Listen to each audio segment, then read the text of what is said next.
loves. We are going to be participating in the Black Romanceathon, and I have a butt ton of romance books by Black authors that we are going to try to tackle in this video. I will be doing this over a course of 1 week. Last week I had 5 days and I was able to read 8 books. We have the full 7 days this week, and then in general we're just gonna see how many more of these we can get through. So let's get to it.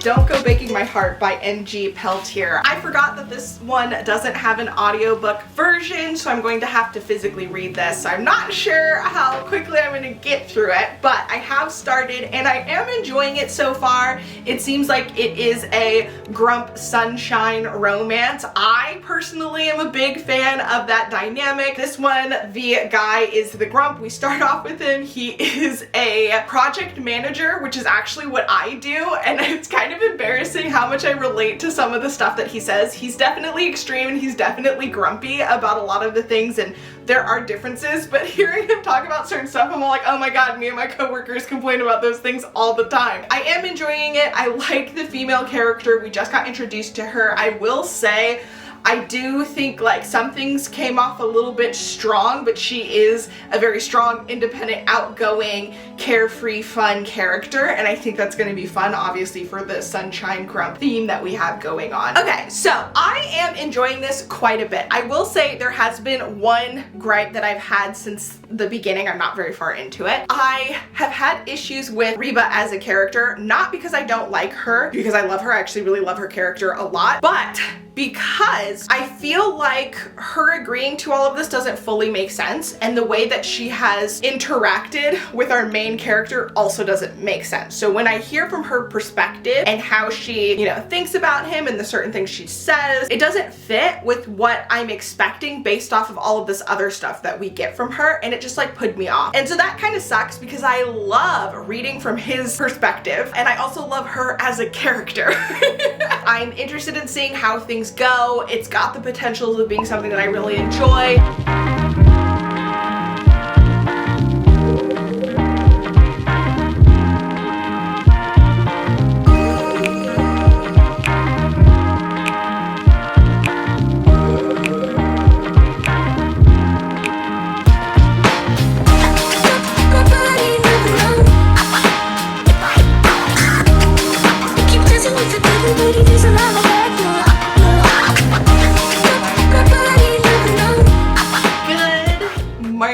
Okay, so, well, in a surprising twist of events, after work I ended up devouring Don't Go Baking My Heart by N.G. Peltier, and this morning I ended up finishing the story. I loved it. It was absolutely fantastic. Loved the characters, loved a lot of the energy and a lot of the moments, a lot of the things said, and yet as much as part of me wants to be like, 4 stars, I loved this thing, I still had some issues with it. And I can't even say 5 stars, regardless of how much I loved so much that was going on here. I feel like there was some information about the main female character, Reba, that would have been more beneficial for us to have learned earlier on, while still keeping some of it to reveal later. But just to kind of explain her actions and make things make a little bit more sense. There were moments that kind of took me out of everything, which was kind of a bummer. But overall, I enjoyed it and I kept just wanting to read it. I really love hearing from the male character's perspective throughout the entire thing. I love it. I really, really loved this book, and yet, like, I can't ignore that throughout the entire thing I had issues and I felt like I was just ignoring them because I wanted to enjoy the book so much. And I did. I ended up enjoying it because there were so many things to enjoy. I don't know why I felt like this the whole time, but I definitely did get taken out of the story. That being said, I am able to mark off one of the prompts for the Black Romanceathon. Author from a different country. NG Peltier is from Trinidad. So we are on day 2, 1 prompt done. Now I did pick the Davenports to be the audiobook that I continue with. I will give you an update once I'm further along into the Davenports and I know what's up. Book mail, I think. I'm pretty sure. So let's see what I got. Nice, nice. I kind of want to start collecting some of these mass market paperbacks, so romance novels by POC authors. I also love the art on this one. I'm not a big fan of all of the stuff that she has, but this is great. When I ended up doing the graphic novel recommendation, I got a couple of recommendations. Maisha Haynes, who is also an illustrator and graphic novel creator, recommended this. So excited to give it a shot and see what it's about. And then I got this, which is in Portuguese, because I'm trying to learn Portuguese. I actually got another copy of this, but they sent me a like really disgusting one. I don't even know what the deal is. Like, this is nasty. And it's supposed to be new. Whoever packaged that was all like, they're not gonna mind, and for some reason put that in my bag. Ugh. Oh yeah, this is another Portuguese. I got Caraval. I actually want to get the whole trilogy from this because I did read recently another book from her that I like, and so I was like, oh, I'll get this in Portuguese because I'm trying to learn it. I also got like The Hobbit. Oh yeah, so here's another suggestion that I got, but this one's a lot younger than I was hoping, but it still looked really cute. So I was like, you know what? Let's get it anyway. This one looks like the last one. Yeah, so, oh no. So here's another one. My friend came in clutch. And then this is just a regular novel, which I thought looked adorable. So I have this, not my Portuguese books, this and this to add to my Black author bookshelf. That's not true. I have a POC TBR bookshelf. Okay, I'm gonna continue with the Davenports because I'm really enjoying that. Okay, so I just finished the Davenports by Crystal Marquise and I really enjoyed it. I kind of wish it didn't end. Like I wanted more from it. I really like the author's note at the end. It's confirmed that this family is based off of a real life family, although all of the characters within it are fictional. They are just inspired by. It was just like a little nod to reality that made me happy, knowing that this is based off of the real Black elite, kind of thinking about what life would have been like for specifically the women within that, even though that's not all that we're focusing on. But yeah, I really enjoyed it. I want more from it. I did decide that I would now start to listen to How to Fail at Flirting. This is the shortest audiobook that I have of all of these choices that I will be reading for the Black Romanceathon. I have taken the time to plot out which prompts these all work for, so unless I'm wrong about certain things in the book, I think these should all work for what I need. I'm going to get further into this, see what it's about, and give you an update. So far, our main lady is a teacher and she's very annoyed with her students, but I'm only like a couple pages into it. So we'll see how it actually turns out. Today is Wednesday. I just finished How to Flail at Flirting. How to Fail at Flirting by Denise William. And this is about a woman who was in an abusive relationship, gets out of it, is single for a while, and kind of goes in on herself. Her friends kind of convince her to basically do a list to kind of get a life and come back out and be herself again. And while doing this, she ends up meeting a guy and they kind of fall for each other. And obviously things get complicated. Now, big key parts of this story is the domestic abuse, and then also there is some miscommunication that goes on between the relationship, which, as you guys know, is not something that I tend to enjoy. I hate miscommunication tropes, but that's really big in romance. I actually didn't mind it here. There were some parts where I'm just like, but I understood for the most part. I feel like everything kind of made sense. how it happened, and I wasn't annoyed, if that makes sense. Because usually I get really annoyed about miscommunication when I cannot see a reason for someone to not just say the thing. And in this case, I got it. I understood more things that happened and all of that. Obviously, I'm trying not to spoil anything. I loved the banter between the characters. I loved their intimacy. I actually felt like they were into each other. There were a ton of steamy moments. I just felt like they happened instead of being all like, ooh, sexy moment, you know? But yeah, I enjoyed it overall. I really enjoyed it. What all of the prompts? Ooh. Does this really count as a feel-good read? Because it does cover domestic abuse as a plot line. You know, this is something that obviously affected her. It's why she's in her position to start off in the book. Houston, we have a problem. Part of me wonders if I should try and change this to characters that are 30 plus. I think the next thing I'm gonna do, I'm gonna hold off Before I Let Go by Kennedy Ryan, because I was pretty sure that was gonna be characters 30 plus, and I need to see if I can find a different feel-good book. I think I'm gonna go with American Royalty next, which we're gonna try and use for a new to you author, because I don't believe I've read anything from Tracy Livesay yet. Livesay?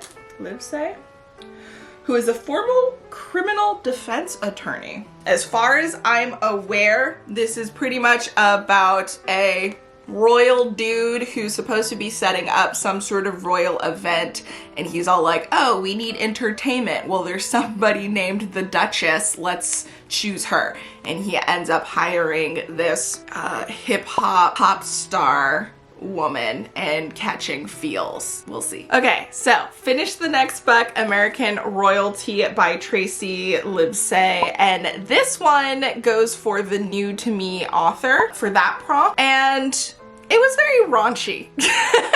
I like the idea behind it. I didn't really feel like I was reading a romance, even though they kind of brought that in later on. Some of the things just would take me out of the whole romance aspect. Now, there's a time and a place for this. Sexy, hot, and steamy, sure. I liked the characters. I liked her specifically. I actually was a little bit annoyed by the male character, especially in the beginning.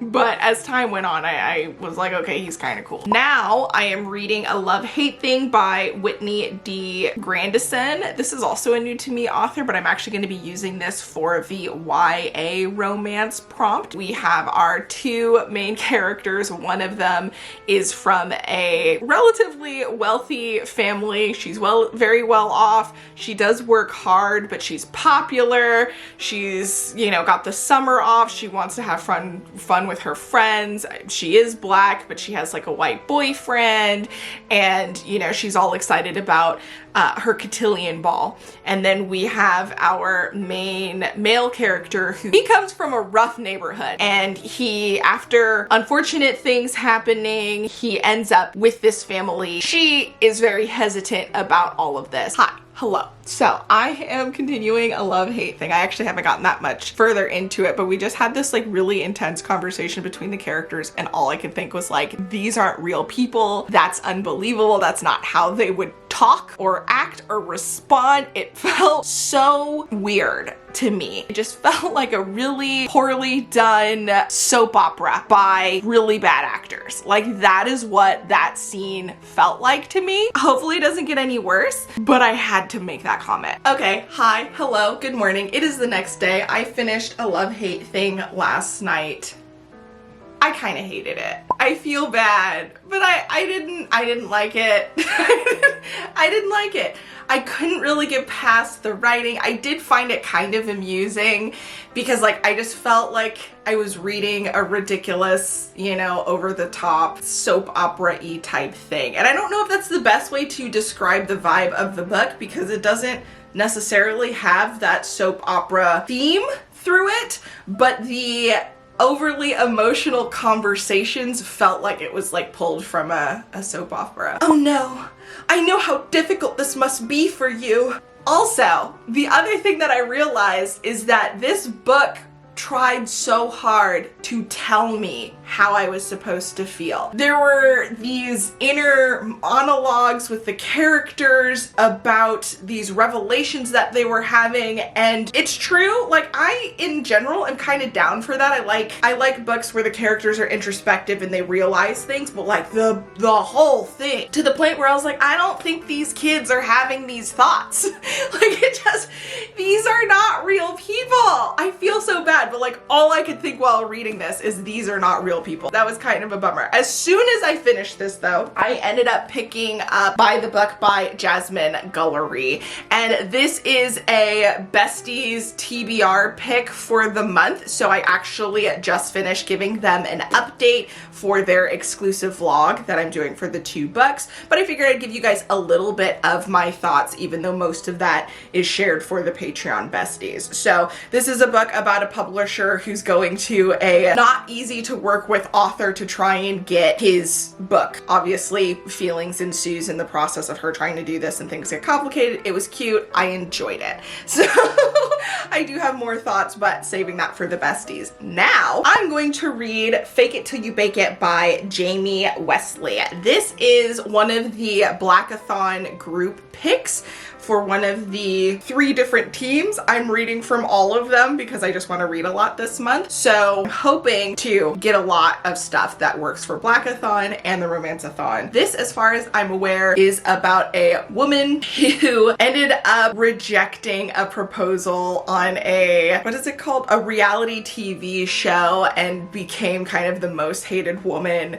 because of that. And so in an attempt to kind of escape the press and all of the stress that came from that, she goes back to, I'm assuming, her hometown or something like that. She ends up working at this bakery, and at this bakery there is a retired football player who owns the bakery or something, and at some point some media or something assumes that they are a couple, and it does really well for both of their images, and so they decide to fake date, and obviously romance ensues. Okay, hi, hello. I'm a couple chapters into this, so yeah, I'm loving it so far. Very early on though, so we'll see. We just got to the point where she starts working at the bakery. Okay, so I finished another one, Fake It Till You Bake It by Jamie Wesley. I friggin' love fake dating. I feel like it worked in this scenario. I will say that the 3rd act conflict was stupid, but I'm okay. I still ended up loving it.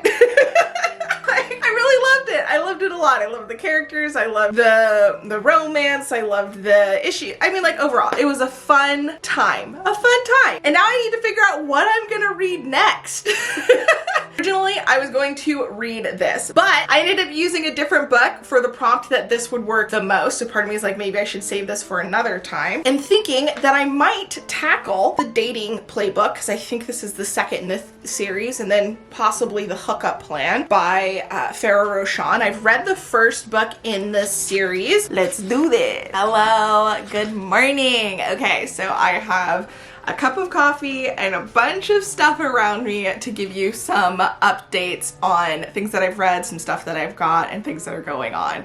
I have to admit, I woke up this morning feeling a little stressed and overwhelmed because this week I've been going really hard into reading and working on just general work stuff for my 9 to 5, and I haven't spent any time working on the tarot deck or editing videos or doing any of that kind of stuff. So I'm feeling a little behind on stuff. I'm feeling overwhelmed. First, let's go through a little mini book haul, because I ended up getting my book of the month books. The first one I ended up getting was A Wilderness of Stars by Shea Earnshaw. I have no clue what this is about. I think I vaguely looked into it when I picked it, but didn't go too hard. It just looks like something that I'm interested in. Then I ended up seeing Lunar Love by Lauren Kung Jensen, and this is a POC romance, and I'm really interested in seeing what it's about. I did see some people have enjoyed it, so excited. And then lastly, from book of the month, I ended up getting The Writing Retreat by Julia Bartz, and I mostly just got this because it is a Literally Dead book club pick, and I figured it would be fun to read it for the Literally Dead book club. In addition to that, I did get my pre-order for The Spite House by Johnny Compton, which is another Literally Dead book club. It's also one of my 23 books to read in 2023, which is why Kayla from Books and Lala, the host of the Literally Dead book club, asked me to be a guest host for this pick. So I'm super excited about this. Live show is going to be in early April, so I'm probably going to read it right before we do the live show. So a little bummed that I can't read it now. But super excited to read it for the book club. And then the last book that I ended up getting is actually a book for Blackathon, and it is Flowers for the Sea by Zen E. Rockland, and this is a novella which should work for the prompt about like aquatic magic. That's it for my mini book haul. In terms of the Black Romanceathon book updates, so I finished the Dating Playbook yesterday by Farah Roshan, and I enjoyed it, but I didn't love it. Like, this is a solid good time 3 stars for me, but for some reason I wasn't like super sucked in. I wasn't super invested. I enjoyed it. I had a good time, but it's not something like I was like, oh, I gotta know, you know, like I was in it. It was good. And I decided that I'm gonna use that for Black Love, the Dating Playbook. For Feel Good, I'm actually going to use Buy the Book for that one. I'm feeling good. I am feeling so good. So the only thing that I have left to do is read this one, and then we'll be completely done with the Black Romanceathon challenge. I'm not sure if I'm actually going to start this yet, or if I'm going to read the last book in Farah Roshan's romance trilogy. So yeah, I think I might start this one. Who knows? I will come back later and give you an update when I figure that out. For now, I'm actually going to be working on my tarot journaling, and then I might spend a little bit of time looking at my planner, which I have ignored this entire week, which is probably adding to my stress as well.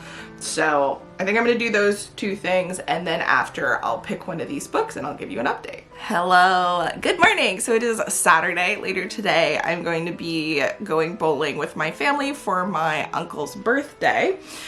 Yesterday, I did start and finish the Hookup Plan, which is the last book in the series. Definitely my favorite. I actually really enjoyed this one and was pretty invested in what was going on throughout.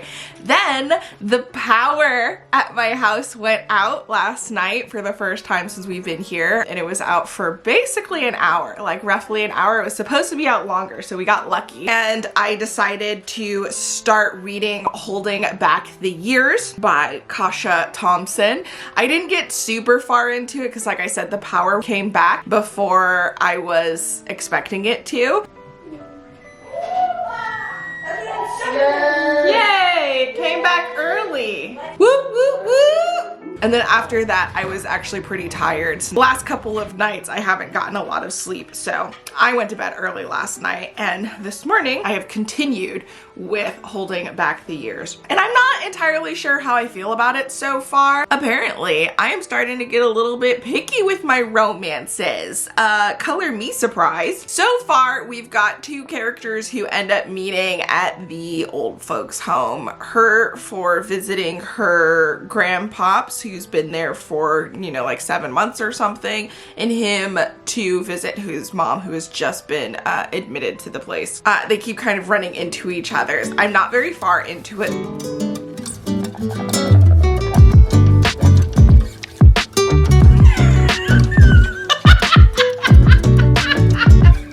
Okay, that was funny. I like that.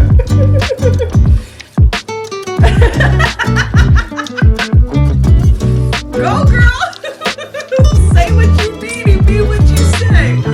All right. Okay, I like that. Okay, that was funny.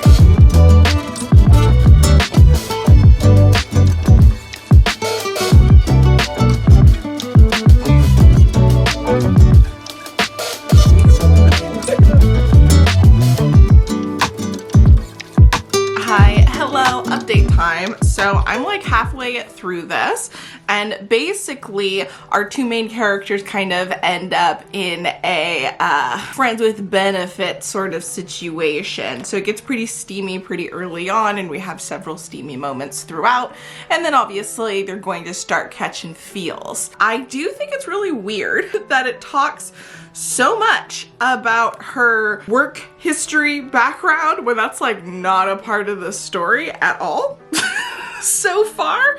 So that's a little bit interesting. I am enjoying it. I like the characters. That being said, I kind of want to do a little bit of drawing since I haven't been working on the tarot deck at all this week, and that is something that I really do want to start prioritizing.